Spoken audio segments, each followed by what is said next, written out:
Kita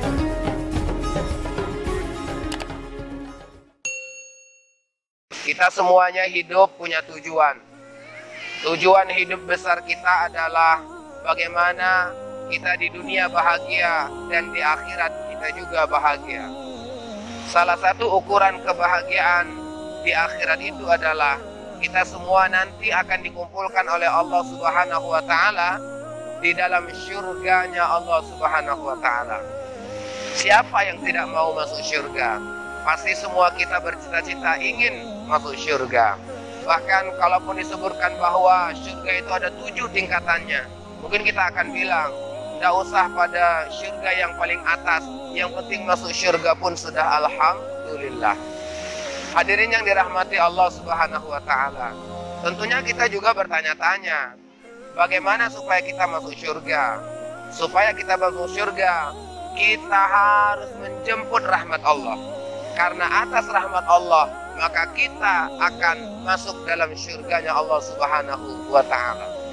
Tapi ternyata Rasulullah Shallallahu Alaihi Wasallam pernah menyampaikan kepada kita tentang sebuah informasi bahwa syurga itu ternyata merindukan 4 golongan manusia.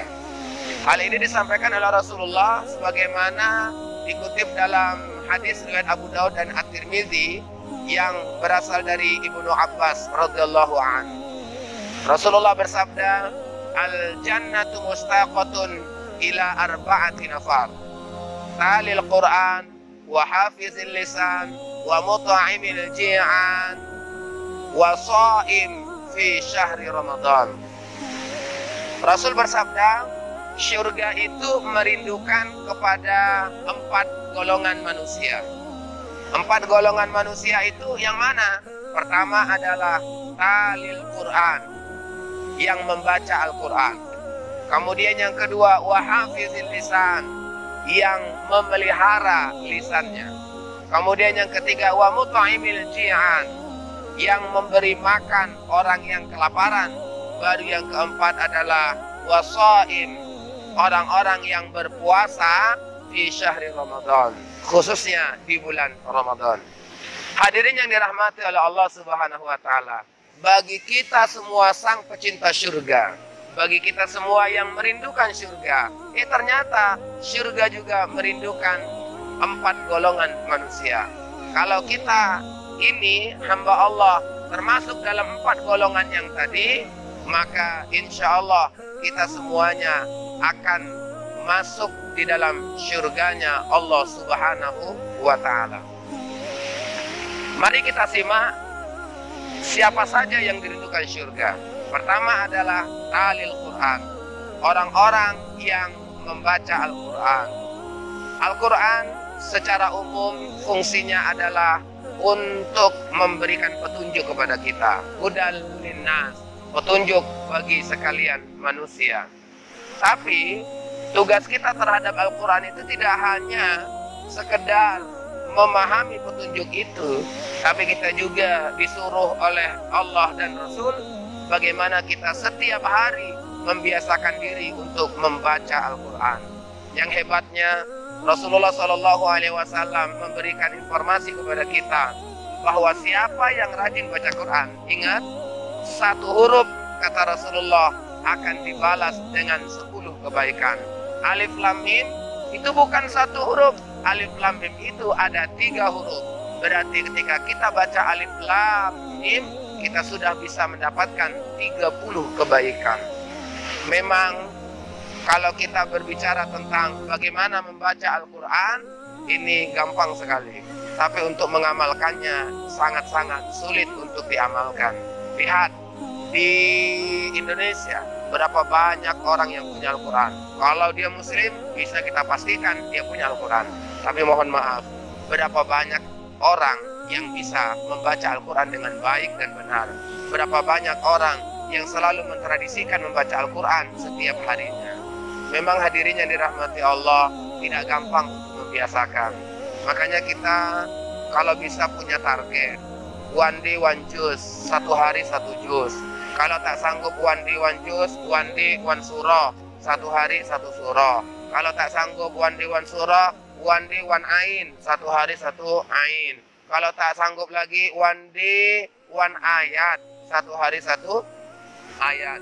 Kalaupun kita tidak sanggup one day, one ayat, minimal kita membaca harfun muqata'ah, yakni huruf yang terputus. Alif, lam, mim, yasin, nun, dan beberapa bacaan yang lainnya. Maaf, bukan berniat untuk merendahkan kualitas dan kuantitas ibadah kita dalam membaca Al-Quran.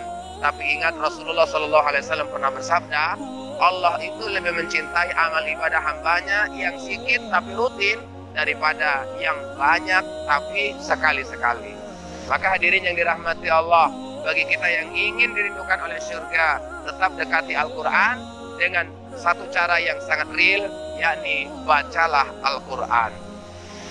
Baru kemudian yang kedua, kata Nabi, wahafizil lisan. Orang yang dirindukan surga itu adalah orang yang menjaga lisan. Memang susah menjaga lisan ini. Seorang wanita, kalau ditanya kuantitas ibadahnya banyak, tapi kita juga heran, kenapa banyak wanita yang ibadahnya luar biasa, puasanya rutin, sedekahnya bagus, pengajian rajin, tapi kemudian dalam hadis Rasulullah menyebutkan bahwa nanti dalam neraka itu yang lebih banyak adalah kaum wanita. Jadi kaum wanita itu lebih banyak di dalam neraka. Kenapa? Alasannya yang paling dominan adalah karena wanita sangat sulit menjaga lisannya. Maka hadirin dirahmati oleh Allah, Rasulullah SAW memberikan solusi kepada kita, bahwa dalam hadis Rasulullah bersabda, "Man kana yu'minu billahi wal yawmil akhir falyaqul khairan aw liyasmut." Barang siapa yang beriman kepada Allah dan hari akhir, maka katakanlah yang baik atau diam. Berarti dalam kaitan dengan lisan, pilihan kita ada dua. Pertama adalah berkata yang baik, atau yang kedua diam. Apabila kita merasa tak ada yang perlu diucapkan, tak ada yang perlu dibicarakan, tak ada yang perlu disampaikan, pilihan kita adalah diam. Dan kalaupun kita khawatir kita bakal berbicara tentang hal-hal yang tidak baik, maka lebih baik diam.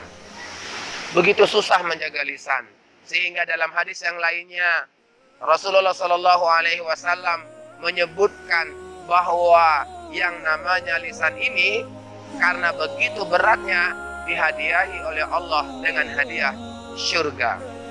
Dalam hadis Rasulullah bersabda, "Alaikum bisidqi, fa inna sidqa yahdi ilal birri, wa innal birra yahdi ilal jannah." Beradalah kamu dalam perkataan yang benar, perkataan yang baik, karena perkataan yang baik itu akan mengantarkanmu ke dalam kebaikan, dan sungguh kebaikan itu akan membawamu ke dalam surga. Mengapa berkata baik, berkata benar itu hadiahnya surga? Karena memang untuk menjadi orang yang bisa berkata baik dan berkata benar itu susah. Karena susah itulah maka dihadiahi oleh Allah dengan hadiah surga. Layaklah bahwa Rasulullah SAW menyampaikan bahwa salah satu golongan yang dirindukan oleh surga itu adalah orang-orang yang bisa menjaga lisan. Kita yang merindukan surga, jaga lisan kita. Dalam peribahasa Arab, mulutmu harimaumu, yang kita pahami bahwa lisan kita ini bisa jadi senjata kita untuk meluluhkan hati orang, tapi juga bisa juga menjadi senjata untuk membunuh diri kita sendiri. Maka hadirin yang dirahmati oleh Allah, tetap jaga lisan.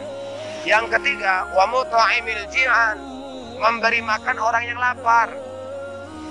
Orang yang dirindukan surga yang ketiga itu adalah orang yang memberi makan orang lapar.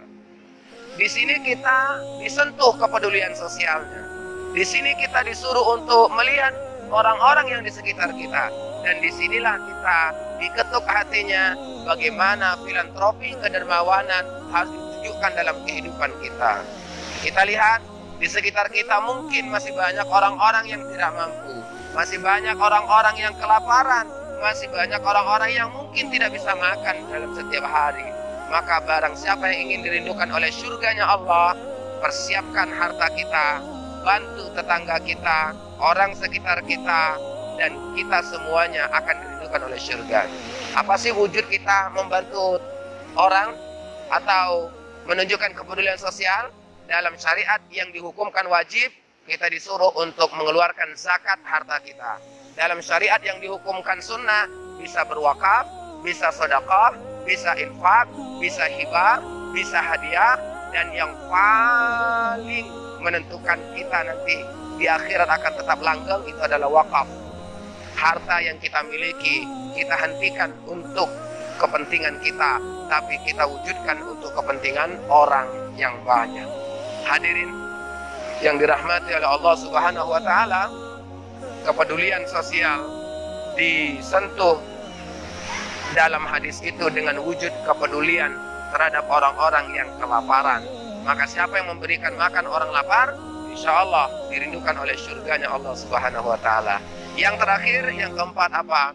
Wasaim fi syahri Ramadan. Orang-orang yang berpuasa di bulan Ramadan.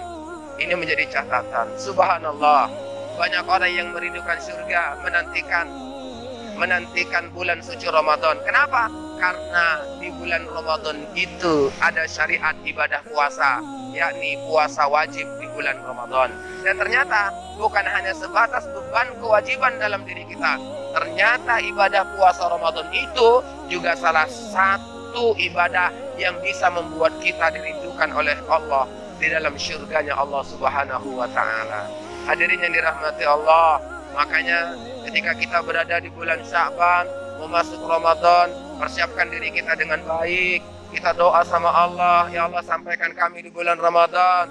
Kita minta sama Allah, ya Allah berikan kami kesehatan. Kita minta lagi sama Allah, berikan kami rezeki ya Allah. Kemudian berikan kami ilmu pengetahuan agar kami bisa menikmati indahnya Ramadan. Yang paling utama adalah kita bisa beribadah puasa 1 bulan penuh di bulan Ramadan. Alangkah indahnya bagi kita yang memang betul-betul konsentrasi dalam hidup ini untuk menjadi orang-orang yang dirindukan oleh surga. Ingat hadirin, walaupun singkat, Rasulullah SAW menekankan kepada 4 golongan. Orang yang rajin baca Quran, orang yang menjaga lisan, kemudian orang yang memberi makan orang kelaparan, baru orang yang berpuasa di bulan Ramadan. Silahkan masuklah dalam 4 golongan ini. Insya Allah kita akan dikumpulkan oleh Allah nanti di dalam surganya Allah Subhanahu wa Ta'ala. Mudah-mudahan ini bermanfaat dan insya Allah kita semuanya selalu dalam lindungan dan rahmat Allah Subhanahu wa Ta'ala.